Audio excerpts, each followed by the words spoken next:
Maman, je parle avec elle au stade. Au stade, hein. Elle a dit c'est papa qui autorise. Alors j'ai dit non, je dois voir papa pour que. Ben, ça va, elle peut aller.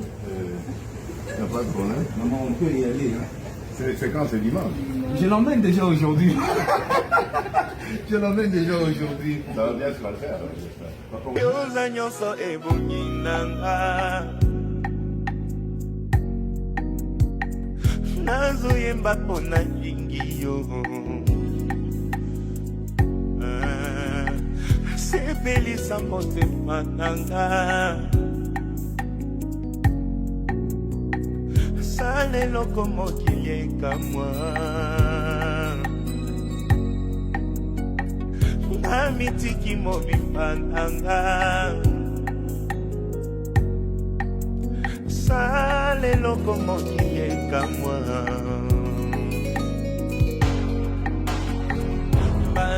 baluka po bakweisanga ezatikinga te ero